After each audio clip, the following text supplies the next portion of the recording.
আউযুবিল্লাহি মিনাশ শাইতানির রাজিম। বিসমিল্লাহির রহমানির রহিম। দেবিদ্বার মফিজুদ্দিন আহমেদ পাইলট বালিকা উচ্চ বিদ্যালয় কর্তৃক আয়োজিত অনলাইন ক্লাসে সবাইকে সুস্বাগতম। আমি মোহাম্মদ মিজানুর রহমান, সহকারী শিক্ষক, দেবিদ্বার মফিজুদ্দিন আহমেদ পাইলট বালিকা উচ্চ বিদ্যালয়। শিক্ষার্থী বন্ধুরা, তোমরা কেমন আছো? আশা করি ভালো আছো। আমি তোমাদের সাথে আজ আলোচনা করব দশম শ্রেণীর আত্মকর্মসংস্থান ও ব্যবসা উদ্যোগ বিষয়ের ষষ্ঠ অধ্যায়ের ব্যবসায় ব্যবস্থাপনা, বিজনেস ম্যানেজমেন্ট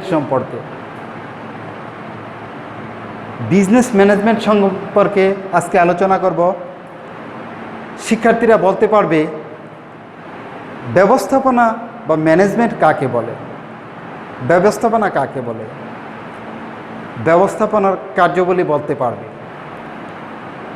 ব্যবস্থাপনা শব্দটির সঙ্গে আমরা সবাই পরিচিত। আর বর্তমান আধুনিক বিশ্বে যে বিষয়টি সমাজের সর্বস্তরে বা সর্বক্ষেত্রে প্রয়োজন তা হলো ব্যবস্থাপনা। মানব সভ্যতার শুরু থেকে ব্যবসায় অথবা সমাজে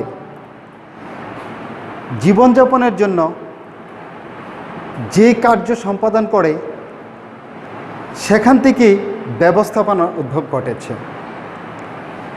ব্যবস্থাপনা,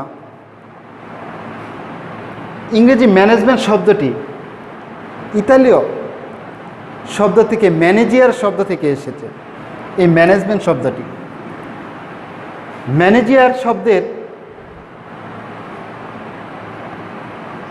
শব্দটা হচ্ছে এটার ম্যানেজিয়ার শব্দের আরেকটি শব্দের অর্থ হলো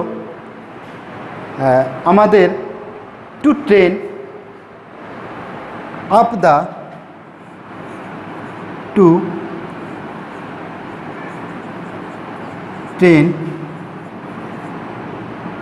আপ দ্য হর্স।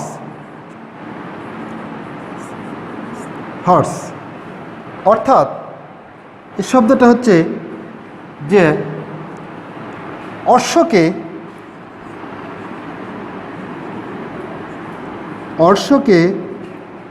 প্রশিক্ষণ দিয়ে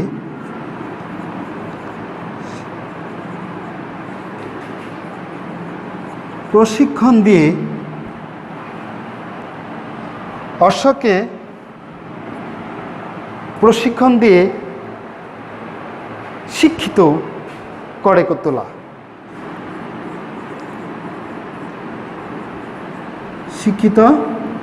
করে তোলা। অশ্বকে প্রশিক্ষণ দিয়ে শিক্ষিত করে তোলা অর্থাৎ পরিচালনা করা, টু হ্যান্ডেলিং। ব্যবস্থাপনার কাজটা হচ্ছে ম্যানেজমেন্ট, পরিচালনা করা। সাধারণ অর্থে আমরা বলতে পারি প্রতিষ্ঠানের উদ্দেশ্য বা লক্ষ্য অর্জনের জন্য শ্রমিক কর্মচারী দিয়ে যে সকল কাজ সম্পাদন করা হয় তাই হচ্ছে ব্যবস্থাপনা, ম্যানেজমেন্ট। ব্যাপক অর্থে প্রতিষ্ঠানের মানবীয় ও বস্তুগত সম্পদসমূহের কার্যকর ব্যবহারের মাধ্যমে পূর্ব নির্ধারিত লক্ষ্য অর্জনের জন্য যে কাজ পরিচালনা করা হয় তাই হচ্ছে ব্যবস্থাপনা। এলেন বলেন,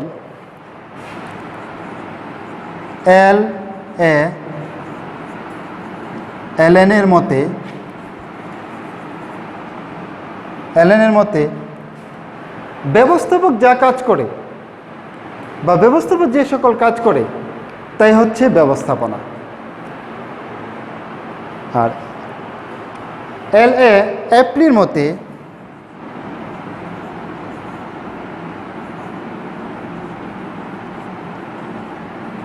মতে ব্যবস্থাপনা হলো অন্যের দ্বারা কাজ করিয়ে নেওয়ার জন্য যে সুকৌশল প্রচেষ্টা, সেটাই হচ্ছে ব্যবস্থাপনা। অর্থাৎ আমরা তাহলে বুঝতে পারলাম ব্যবস্থাপক বা ব্যবস্থাপনা হচ্ছে যেই প্রক্রিয়ার মাধ্যমে কাজগুলো সম্পাদন করা হয়। প্রতিষ্ঠানে, ব্যবসায়ের যে প্রক্রিয়া আমরা কাজটা সম্পাদন করব, সেটা হচ্ছে ব্যবস্থাপনা। তাহলে আমরা ব্যবস্থাপনার সংজ্ঞা সম্পর্কে কিছু বুঝতে পারলাম, জানতে পারলাম।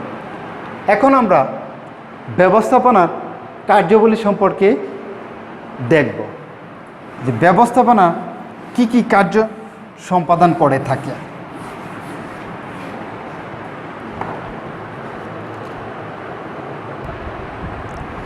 আমরা দেখতে পাচ্ছি ব্যবস্থাপনার কার্যাবলী। তোমরা অবশ্যই দেখতেছ ব্যবস্থাপনার কার্যাবলীগুলো। ব্যবস্থাপক প্রথমে মৌলিক কার্যাবলী, তারপরে হচ্ছে গৌণ কার্যাবলী। ব্যবস্থাপনা দুইটা পর্যায়ে কাজ করে, একটা হচ্ছে মৌলিক কার্যাবলী আর একটা হচ্ছে গৌণ কার্যাবলী। মৌলিক কার্যাবলীর প্রথমেই হচ্ছে আমরা 1 নম্বরে পরিকল্পনা। আমরা অবশ্যই জানি যে কোনো ব্যবসা প্রতিষ্ঠানের প্রথম কাজ হচ্ছে পরিকল্পনা করা। পরিকল্পনা হচ্ছে ব্যবসার প্রথম ও মৌলিক কাজ। পরিকল্পনা কাজের, আমরা জানি পরিকল্পনা কাজের 50% মানে 50% সম্পন্ন করে দেয়। পরিকল্পনা কখন, কোথায়, কিভাবে, কত সময়ে কাজটি সম্পন্ন করবে তার পূর্ব নির্দেশনা দেওয়া হচ্ছে পরিকল্পনা। তার জন্য ব্যবস্থাপনার মৌলিক কার্যাবলীর অন্যতম হচ্ছে পরিকল্পনা। সংগঠন, দেখো সংগঠন, এখন আমি পরিকল্পনা করলাম, পরিকল্পনা করার পর কাজটাকে আমরা বাস্তবে রূপান্তর করব। সেই বাস্তবে রূপান্তর করার জন্য যে কাজটা করব সেটা হচ্ছে সংগঠন। সংগঠন পরিকল্পনাকে বাস্তবে রূপান্তর করে। এটি ব্যবসায়ের ব্যবস্থাপনার আরেকটি অন্যতম কাজ। কর্মী সংস্থান, আমরা পরিকল্পনা করলাম, সংগঠন বাস্তবে রূপান্তর করার চেষ্টা করলাম। এখন সেখানে আমাদের দরকার শ্রম শক্তি, শ্রমিক, কর্মীর দরকার। সেই শ্রমিক এবং কর্মীর মাধ্যমে আমরা কাজ, ব্যবস্থাপনার এই কাজটা করে থাকি।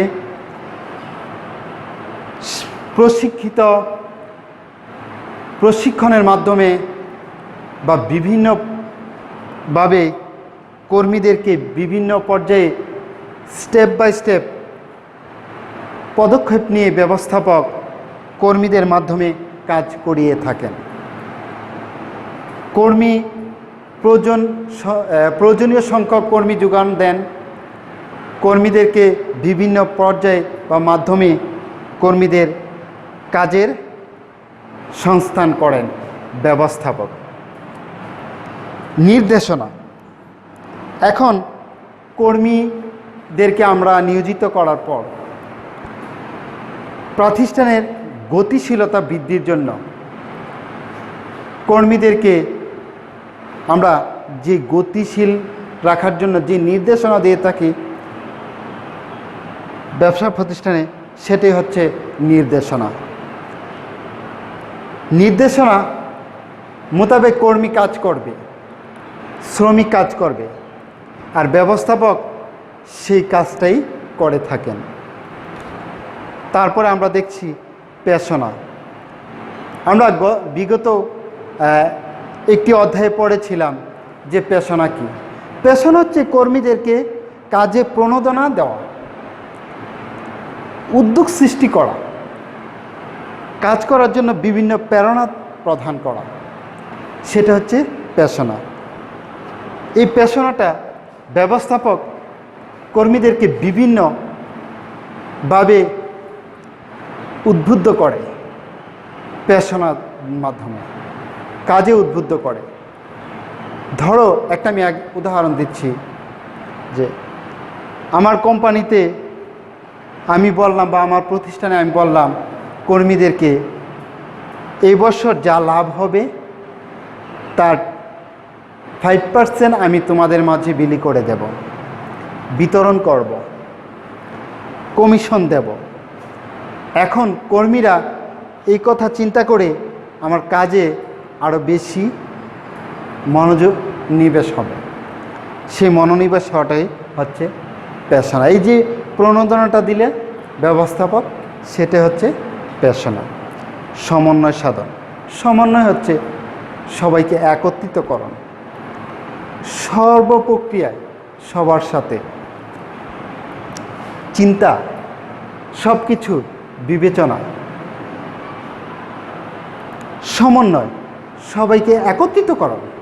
ব্যবসা প্রতিষ্ঠানে মাঝে মধ্যে ব্যবস্থাপক সবাইকে একত্রীকরণ করে বিভিন্ন বিষয়ের দিক নির্দেশনা দেওয়া থাকে, সেটা হচ্ছে সমন্বয় সাধন। সবার মধ্যে থেকে, সবার কাছ থেকে বিভিন্ন বিষয়ের তথ্য নেয়া, সমন্বয় সাধন।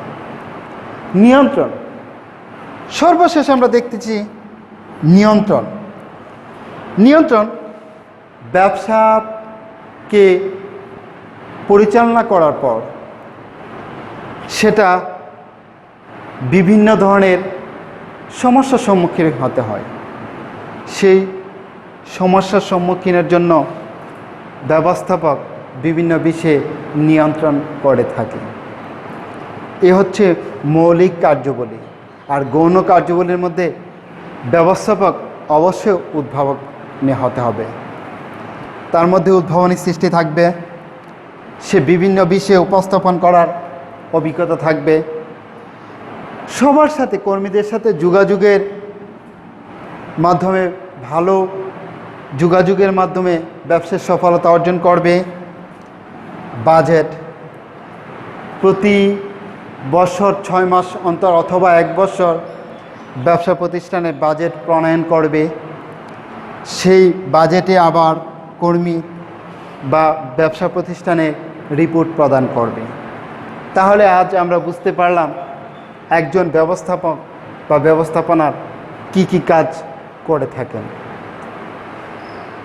আজকে আমরা আরেকটা জানতে পারলাম, সেটা হচ্ছে ব্যবস্থাপনা কি বা কাকে বলে। ম্যানেজমেন্ট, আমরা এই শব্দটার সাথে সবাই পরিচিত।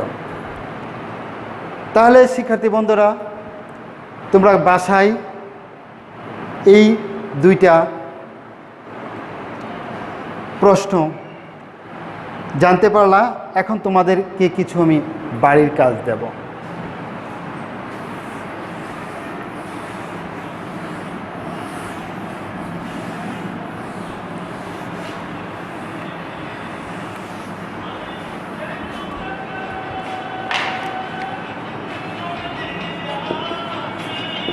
বাড়ির কাজ,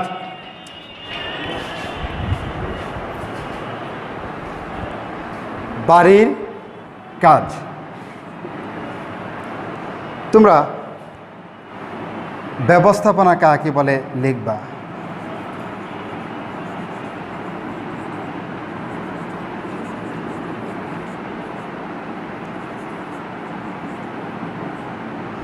দুই নম্বরে ব্যবস্থাপনার মৌলিক কার্যাবলী লেখো।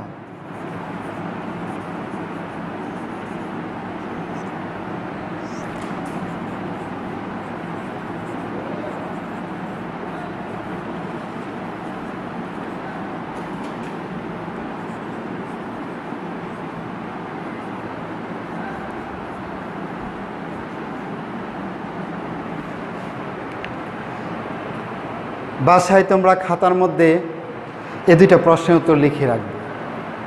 আর কোনো বিষয় জানার প্রয়োজন হলে আমার নাম্বারে কল করবে। সবাই ভালো থেকো, সুস্থ থেকো। আজ এখানেই, পরবর্তী ক্লাস দেখার জন্য আমন্ত্রণ রইল।